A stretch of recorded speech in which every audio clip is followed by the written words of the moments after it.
2018 मधली शिवसेनेची घटना लोकशाही विरोधी तर शिंदेंची नियुक्ती ही लोकशाही विरोधीच. कपिल सिब्बलांचा सुप्रीम कोर्टात जोरदार युक्तिवाद.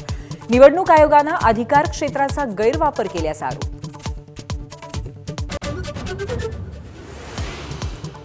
मराठा आरक्षणासाठी येत्या 29 तारखेपासून जरांगेंचं पुन्हा आंदोलन. गरज पडल्यास पुन्हा मुंबईला धडक देण्याचा इशारा. तर बावनकुळेंबद्दल आक्षेपार्ह बोलल्यामुळे अमरावतीत जरांगेंच्या विरोधात तेली समाजाचं आंदोलन.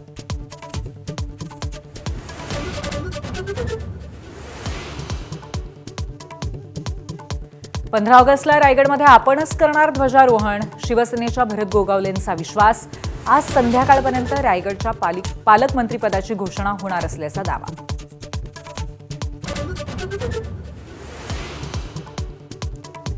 भंडारा मेडिकल कॉलेजची 45 वर्षांची इमारत बनली मृत्यूचा सापळा. लोखंडी जॅक लावून इमारतीला वाचवण्याचा खटाटोप.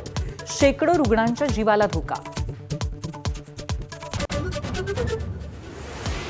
भारतापेक्षा पाकिस्तान चांगला अशी पोस्ट करणाऱ्या 5 संशयितांना एटीएसनं ताब्यात घेतलं. ठाणे जिल्ह्यातील मुंब्रा, पडघा आणि पालघरमध्ये कारवाई. टेलिग्राम चॅनल काश्मीरमधल्या एका व्यक्तीकडनं चालवलं जात असल्याची माहिती.